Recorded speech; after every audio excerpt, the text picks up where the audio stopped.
ETV YouTube channels లో మీ వ్యాపార ప్రకటనల కోసం ఈ నంబర్కి కాల్ చేయండి.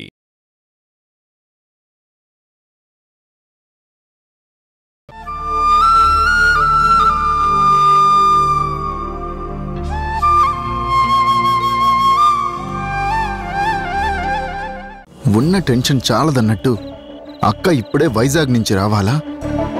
ఏం అర్థం కావట్లేదురా. అదేంట్రా, నీకు మీ అక్క దేవత కదా. ఇప్పుడు నేనున్న సిచ్యువేషన్ తెలుసు కదా. నాన్న కోసం నేను జనని కలిసి నాన్న దగ్గరికి వెళ్తున్నాం కదా. నాన్న గురించి ఏమన్నా తెలిసిందా అని అడిగితే, అక్క గతంలో అడిగితే నేను తెలియదని చెప్పాను. అదేంటి, అంకుల్ విషయం అక్కతో చెప్పకపోవటం ఏంటి? చెప్తే నీదే పోయిందిరా. ఎందుకు చెప్పలేదంటే, నాన్నకి ఆరోగ్యం బాలేదని తెలిసినప్పుడు అక్కొచ్చింది కదా. అప్పుడు మాటంది, ఈసారి నాన్న కలిస్తే ఆస్తి విషయంలో వీలునామా రాయించుకోవాలి అని. ఇప్పుడు ఆయన అక్కడున్నాడు ఇక్కడున్నాడు అని నేను వివరంగా చెప్తే అర్జెంటుగా కలిసి ఆ వీలునామా టాపిక్ ఎత్తిందనుకో, నాన్న ఇబ్బంది పడతాడు కదా. అసలే ఆయన పరిస్థితి అంతంత మాత్రంగా ఉంది. ఓ అదే సంగతే. అయితే చెప్పకపోవటమే బెటర్. అదీ కాక నాన్నతో పాటు మళ్ళీ హాస్పిటల్కి వచ్చినా, లేకపోతే సిటీలో ఎప్పుడైనా ఎక్కడైనా తను జననికి ఎదురుపడితే ఏం జరుగుతుందో అని ఒక టెన్షన్. నాన్నని తను చూసినా ఎక్కడ ఆయన్ని ఇబ్బంది పెడుతుందో అన్న భయం. అందుకే అక్క ఈసారి రావడం నాకు నచ్చలేదు. నిన్న జననితో గొడవకు అక్క నాతో పాటు హాస్పిటల్కి బయలుదేరటమే కారణమని చెప్పలేకపోయాను. టెన్షన్లో నాన్న మందులు కూడా తీసుకెళ్లడం మర్చిపోయాను. మర్చిపోయాని చెప్పడం ఆలస్యం అడ్వాంటేజ్గా తీసుకొని, నాన్న పట్ల నీకు ప్రేమ లేదు, ఆయన ఆరోగ్యం పట్ల శ్రద్ధ లేదు అని ఇష్టం వచ్చినట్టు నా మీద విరుచుకుపడింది. నా మనసు బాలేదు. ఎవరు ఎవరికి ఎదురుపడతారా అని ఒక పక్క టెన్షన్. ఏం చెయ్యాలో అర్థం కావడం లేదురా. అక్క విషయం వదిన దగ్గర దాటమెందుకురా? నీ భయం వదినతో చెప్తే తను అర్థం చేసుకుని అడ్జస్ట్ అవుతుంది కదా, అలర్ట్గా ఉంటుందిగా. నువ్వు అసలు నా స్నేహితుడివా శత్రువారా? అదేంట్రా? లేకపోతే చెప్పి పెనం మీద నుంచి పోయి పొయ్యిలో పడమంటావేంట్రా? అక్కకి తనకి అస్సలు పడదని తెలుసు కదా. ఓ సరే, ఫ్రెండ్గా ఒక అడ్వైస్ ఏమన్నా ఇస్తావనేగా నీతో ఇదంతా చెప్పుకునేది. అయితే ఏదో ఒక సాకు చెప్పి అక్కని రిటర్న్ పంపించే. సరేలేరా, ఏదో ఒకటి ఆలోచించి పంపే ప్రయత్నం చేస్తానులే. హాస్పిటల్ పరిస్థితి ఏంటి? అంత హ్యాపీగానే ఉందిగా? చాలా హ్యాపీగా, బ్రహ్మాండంగా, సంతోషంగా ఉంది. చిత్ర నాతో చాలా ఫ్రీగా, హ్యాపీగా మూవ్ అవుతుంది. మా మధ్య ఎఫెక్షన్స్ కూడా బాగా పెరిగాయి. మొహం పగలాలా ఏంట్రా? ఇదేం కుళ్ళురా? నువ్వు వదిన హ్యాపీగా ఉండలేక మేము హ్యాపీగా ఉంటూ కుళ్ళుకుంటావే? మీలాగే మేము కూడా తగులాడుకుంటూ ఉండాలా? స్టూపిడ్గా మాట్లాడకు. నేను హాస్పిటల్ బాగోగుల గురించి అడిగింది పేషెంట్స్ ఎలా ఉన్నారని. అదే, సారీ. పేషెంట్స్ అయితే బాగానే ఉన్నారు. కాకపోతే నువ్వు చూడటం లేదనే చిన్న అసంతృప్తి, వేరే ప్రాబ్లం ఏం ఫీల్ అవటం లేదు. సంతోషం. ఈ సంతోషం పేషెంట్ల విషయంలో, మీ విషయంలో కాదు. అయినా నేను గతంలో కుస్తీలు పడుతూ నానా అవస్థలు పడుతుంటే నువ్వేంట్రా సీక్రెట్గా నీ లవ్ స్టోరీని రన్ చేస్తున్నావు?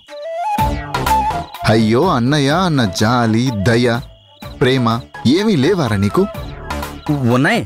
నువ్వు హ్యాపీగా ఉండాలని కాంప్రమైజ్ అయిపోయారా? అంటే విననప్పుడు నేనేం చేయను. కాస్త ఈగో పక్కన పెట్టేస్తే నువ్వు హ్యాపీగా ఉదయంతో సరదాగా, హ్యాపీగా, సంతోషంగా గడిపేయచ్చు కదా. షటప్, పోరా అవతలకి. అంతేలే, నిన్ను సపోర్ట్ చేస్తే ఫ్రెండు, లేకపోతే ఎనిమి. నీలో చాలా స్వార్థం ఉందిరా. రేయ్, ఓకే ఓకే, వెళ్తున్నా.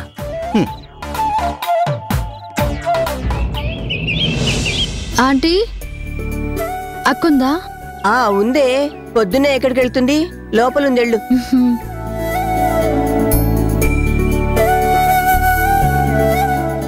ఏంటక్క అదోలా ఉన్నావు? కనబడుతుందా?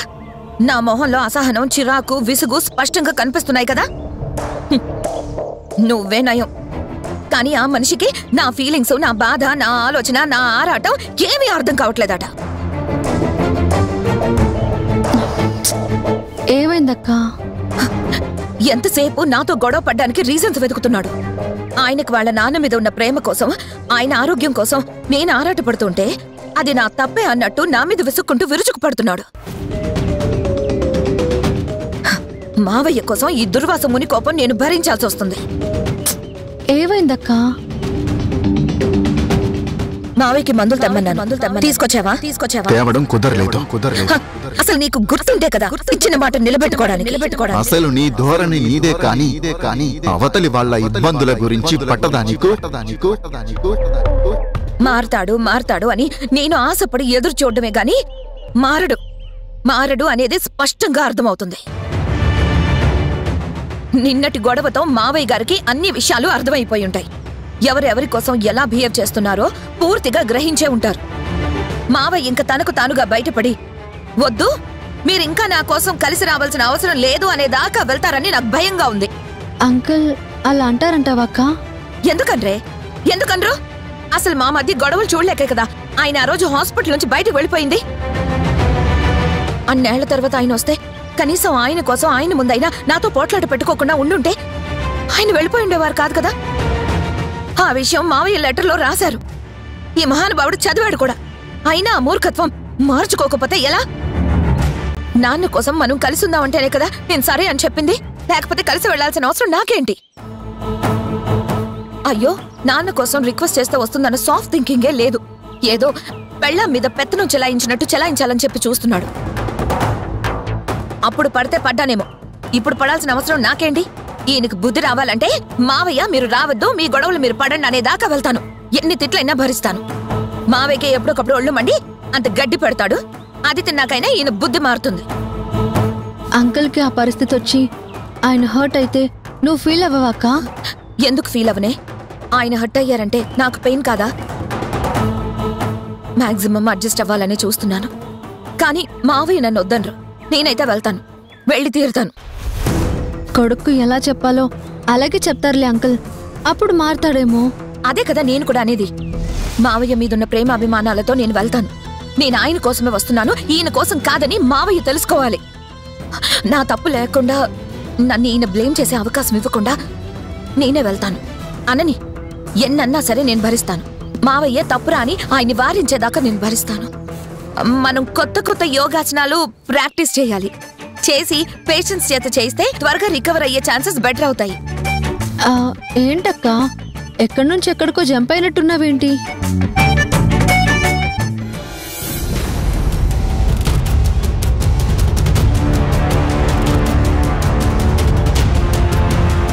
హోసే పిచ్చి మొహమా, ఆయనంటే ఆయన కోపం రాదా? అయినా నా అల్లుడికి ముక్కు మీదే కోపం అంటున్నావే గాని మనసు చాలా మంచిదే. అన్ని మనసులో పెట్టుకుని దెప్పేవాడు కాదు, వేధించేవాడు అంతకంటే కాదు. ఆయన విరుచుకు పడుతున్నాడు అంటున్నావే కాని నువ్వు తొందర పడుతున్నావని ఎప్పుడు అర్థం చేసుకుంటావే? ఆయన నింద వేస్తాడు అంటావే కాని నువ్వు అపార్థం చేసుకుంటున్నావని ఎందుకు అనుకోవు? అక్క, నీ తపన, బాధ, ఆరాటం ఆంటీతో షేర్ చేసుకుంటే ఎంతైనా అనుభవం ఉన్న మనిషి కదా, తనేమైనా సలహా ఇస్తుందేమో. నీకు తెలియదే పిచ్చిముద్దు, ఈవిడి గారు ఆ అల్లుడు గారి పార్టీ. వారంటే వీరికి వల్లమాలిన అభిమానం. ఆయనలాగే ఈవిడి గారు నన్ను తప్పంటుంది కానీ ఆయన్ని సమర్థిస్తుంది. అల్లుళ్ళని భుజాన్ని ఎత్తుకోవడం, అమ్మాయిల్ని అపనిందల పాల్చేయడం తప్పంతా ఆడపిల్లదే అన్నట్టుగా మాట్లాడతారే ఈ తల్లులు. వీళ్ల సంఖ్య ఎక్కువ ఈ ప్రపంచంలో. ఆవిడ గారిని కన్సల్ట్ చేస్తే మన తల బొప్పి కట్టడమే గాని పాజిటివ్ డెసిషన్స్ వచ్చే గైడెన్స్ ఏమీ ఉండదు. కాంప్రమైజ్ అవ్వు, కన్నీళ్లు దిగుమింగు, ఇవే ఈ డైలాగ్స్ మాత్రమే ఆవిడ దగ్గర నుంచి వచ్చేవి. అవునులే, ఎంత చెప్పినా అర్థం చేసుకోలేని మొండి కటాలు అమ్మలదే తప్పంటారు. అవతలి వాళ్ళు మారలేదు అనుకోవడమే గాని మీ మూర్ఖత్వాలు మార్చుకోరు కదా. వాళ్ళది ఇగో అనుకోవడమే నీ ఇగో. నేనే కరెక్ట్ అనే అహంకారం ఉన్నోళ్ళకి నేనెందుకు చెప్తాలేవే. నీకు అంకుల్ దగ్గరికి వెళ్ళే టైం అయినట్టుందక్కా. హా, చూస్తా. ఈ రోజు ఎంతసేపు వెయిట్ చేస్తాడో అది కూడా చూస్తాను. అసలు వస్తాడో రాడో, మళ్ళీ ఆలస్యంగా వచ్చి ఏం రీజన్ చెప్తాడో అది కూడా చూస్తాను. పద.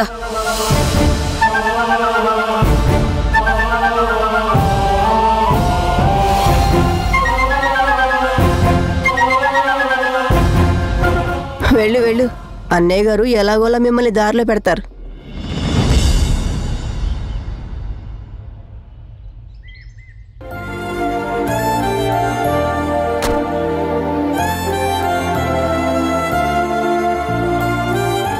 నానా నానా, పెద్దయ్య గారు లేరు, బయటికెళ్లారు.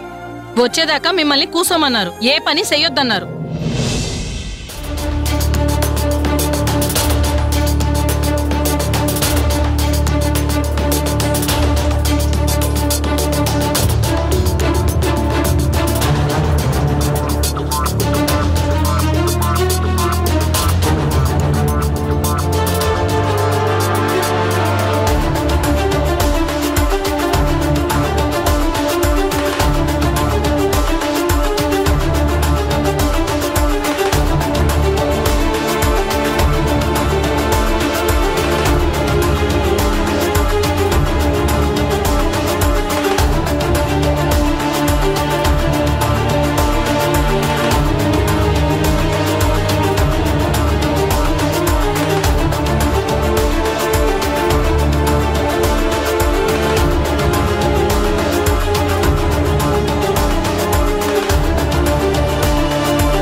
ఏంటి ఈవిడ నా సామాను తెచ్చి పక్కన పెడుతుంది?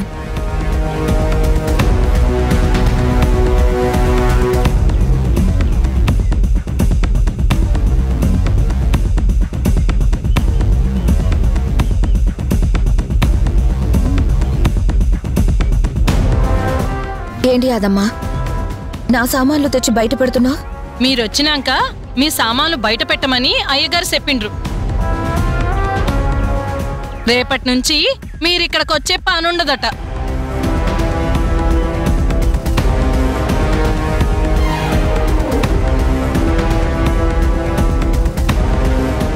పెద్దయ్య గారు వచ్చి మీ ఇద్దరిని మీ ఇళ్ళకి పంపిస్తారట. మీతో చెప్పమనలేదు, కానీ నాతోనన్నారు. సరిపోయిందా?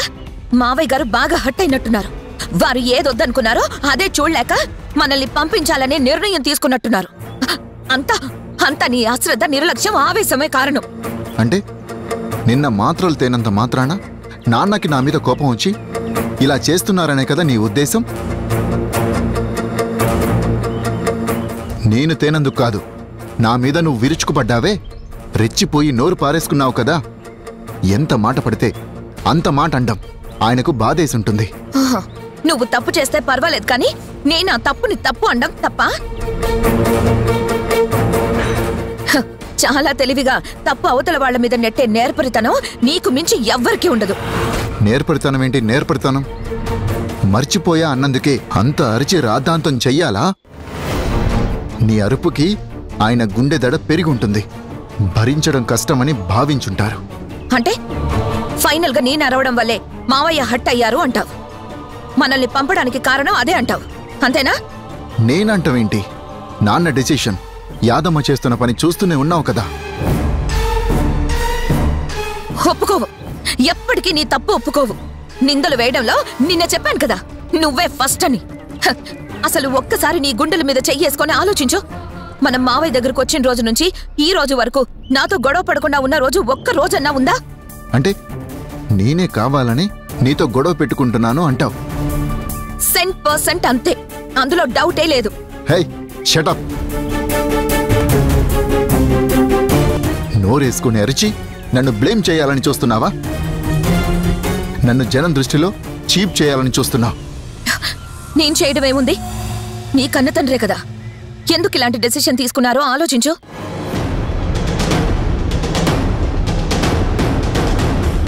ఇంకా నీకు నాకు మధ్య వాదనెందుకు? కాసేపు ఆగితే మావయ్య వస్తారు. దండం పెట్టి దయచేయండి, మీ సామాన్లు మీరు తీసుకొని వెళ్ళండి అని సాగనింపుతారు. ఫినిష్. పడ్డ కష్టం అంతా వేస్ట్, శ్రమంతా వృధా. నువ్వేదో మారావని, రిక్వెస్ట్ చేశావని మావయ్య మీద అభిమానంతో గతమంతా మర్చిపోయి వచ్చినందుకు మంచి బహుమానం ఇప్పించావు. గొప్ప సంతోషాన్ని మిగిల్చావు. ఏంటి, నేనే బ్యాడ్, నాదే రాంగ్ అని ప్రొజెక్ట్ చేసే స్కెచ్ వేస్తున్నావా? తమరిది సాత్వికత, నాది రాక్షసత్వం అని ఎస్టాబ్లిష్ చేయాలని ట్రై చేస్తున్నావా? ఎవరిని ఎస్టాబ్లిష్ చేయాల్సిన అవసరం లేదు, ప్రొజెక్ట్ చేయాల్సిన పనే లేదు. ఎవరి క్యారెక్టర్ ఏంటో ఎవరికో తెలియాల్సిన పని లేదు. అందులోనూ మావయ్యకి చెప్పాల్సిన అవసరం అంతకన్నా లేదు. అంతెందుకు, వస్తున్న 4 రోజుల నుంచి చూస్తున్నా ఈ యాదమ్మని అడిగినా చెప్తుంది ఎవరేంటో అని. ఏ యాదమ్మా? వామ్మో, నాకేం తెలీదు. నన్నేం అడగొద్దు. మొగుడు పెళ్ళాల కొట్లాటలో తలదూరిస్తే తల పగులుతుంది. యాడున్నా మీరిద్దరూ ఒకటవుతారు, నేను పరాయిదాన్ని అవుతాను. నువ్వేమీ కావు గాని ఒక్క మాట చెప్పు. ప్రపంచంలో ఎప్పుడు తప్పు ఆడవాళ్ల మీద వేస్తారు కదా ఈ మగాళ్ళు. ఇదైతే నిజం. మగాళ్లే సాధించుకుంటారు, ఆడోళ్ళు కన్నీళ్ళెట్టుకుంటారు.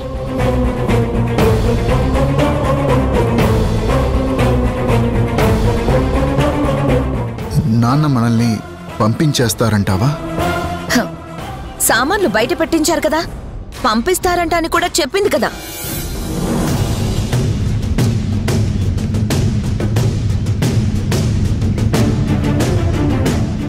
సారీ జనని, సారీ. మా నాన్న నాకు కావాలి. తన కోసం నేనేమైనా చేస్తాను, ఏ గడ్డైనా కరుస్తాను. ప్లీజ్ కోఆపరేట్ చేయవా? గుణ, నేనొక మాట చెప్తాను, వింటావా? నువ్వేం పర్ఫెక్ట్ గా ఫాలో అవ్వాలనేం లేదు, వింటే చాలు. నేను మావయ్య కోసం యాక్సెప్ట్ చేసిందే మన పేరెంట్స్ మన కళ్ళు ముందున్నంత వరకు వాళ్ల విలువ మనకు తెలియదు. దూరం అయ్యాక తల్లడిల్లిపోతాం. నిజంగా మీ నాన్న నీకు కావాలనుకుంటే, ఆయన నీకు ముఖ్యమని తలిస్తే, వారి కోసం కూడా నువ్వు నన్ను భరించలేకపోతే, కాంప్రమైజ్ అవ్వలేకపోతే దాపరికలొద్దు. మనసులో మదన పడాల్సిన అవసరం లేదు. స్ట్రైట్ గా ఫార్వర్డ్ గా వారికే విషయం స్పష్టంగా అర్థమయ్యేలాగా చెప్పేసే. ఎలాంటి విషయాన్నైనా అర్థం చేసుకోగల అనుభవం ఉన్నవారు మావయ్య. ఆయనంటే నీకెంత ప్రేమో క్లియర్గా చెప్పు. నీ ప్రేమని ఆయన మీద క్లియర్గా చూపించు. నాతో కలిసి ఉండలేనని కారణాలు వివరంగా ఆయనకి చెప్పేసేయ్. ఓకే, ఆ విషయాలే నువ్వు ముందు నాన్నతో చెప్పు. ఎప్పుడు నన్ను బయటపడమనే అంటావు కదా. చూడుగునా, నేను నిన్న కూడా నీకు క్లారిటీగా చెప్పాను, గతంలో కూడా చాలా సార్లు చెప్పాను. మావయ్య కోసం నేను నిన్ను భరిస్తాను, భరించగలను. అందులో ఎలాంటి మార్పు లేదు, ఉండదు కూడా. సో నాకు చెప్పాల్సిన అవసరం లేదు. అంటే నీకు నా మీద ద్వేషం లేదా? అసలు ఏదో ఒక అభిప్రాయం నీ మీద ఉంటే కదా కోపం కలగడానికైనా ద్వేషం కలగడానికైనా. నీ గురించి అభిప్రాయం ఏం లేదు, ఆలోచన అంతకన్నా లేదు. No need to tell.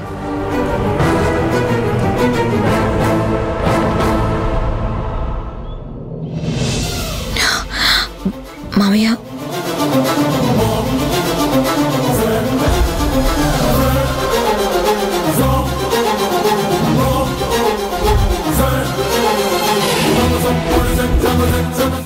నాతో ఏమన్నా చెప్పాలా? మీ మనసు నొప్పించినందుకు నన్ను క్షమించండి మావయ్య. మళ్ళీ మిమ్మల్ని ఇలా బాధ పెట్టేలా నేనెప్పుడూ ప్రవర్తించను. నాన్న, నాకు అమ్మ తెలీదు. అన్నీ మీరే పెంచారు. నా కోసం చాలా శ్రమ పడ్డారు. మీ శ్రద్ధాశక్తులతో నన్ను ఒక మంచి డాక్టర్గా తయారు చేశారు. మీరు నాకు దైవంతో సమానం. మీ ఇష్టాలను తెలుసుకుంటూ మీ అభిరుచులకు అనుగుణంగా మెలిగి మీకు సంతోషాన్ని, సంతృప్తిని మిగిల్చాలని మీరు చెప్పిన సంబంధాన్ని కాదనలేకపోయాను. మరో ఆలోచన నా మనసులోకి రానివ్వలేదు. తనకు తాళి కట్టి నా జీవితంలోకి ఆహ్వానించాను. కానీ భేదాభిప్రాయాలు వచ్చి విడిపోయాం. తను తిరిగొస్తేనే నేనొస్తా అంటూ మీరు నన్ను విడిచిపెట్టి వెళ్ళిపోయారు. నీ బాధ నాకు అర్థమైందిరా. నీకు జనని అంటే కోపం పోలేదు, ద్వేషం తగ్గలేదు, కలవలేవు. అది కన్ఫర్మ్, అంతేగా? అంతే నాన్నా.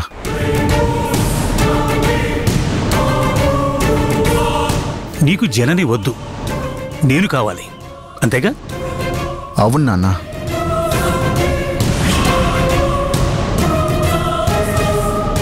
మిమ్మల్ని కలిపి మీ జంట నీడలో సంతోషంగా బతకాలనుకున్నాను. కాని నా ప్రయత్నం వృధా. ఇంకా శ్రమ పడటం అనవసరమని తేల్చేశావు. గుడ్. అన్ని విషయాల్లో ఈ క్లారిటీతోనే ఉంటే బాగుండేది. సరే, గతం వదిలే. ఇమడలేని వాళ్ళ మధ్య జ్ఞాపకాలు మిగలద్దు. బంధాలు కొనసాగించలేని చోట సాంప్రదాయాలకు విలువ ఇవ్వకూడదు. సో మీ ఇద్దరికీ నేను ఒకటి చెప్పాలనుకుంటున్నాను. చేస్తారా? చెప్పండి మావయ్య, మీరేం చెప్పినా నేను చేస్తాను. చెప్పండి నాన్నా. అప్పుడు నేను చెప్తే కట్టానన్న ఆ తాళి, జనని మెడలో నువ్వు కట్టిన తాళి, ఇప్పుడు నేనే చెప్తున్నాను, తీసేరా.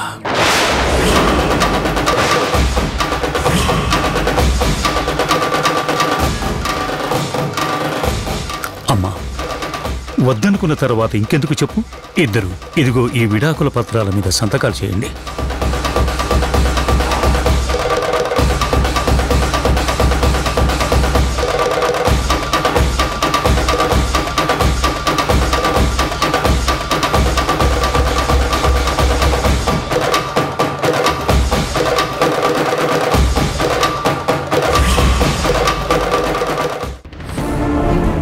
అక్కడున్న నా స్నేహితుడికి నేనిచ్చిన లెటర్ ఇచ్చి తిరిగి వాడేమిస్తాడో అది తెచ్చి నాకివ్వండి.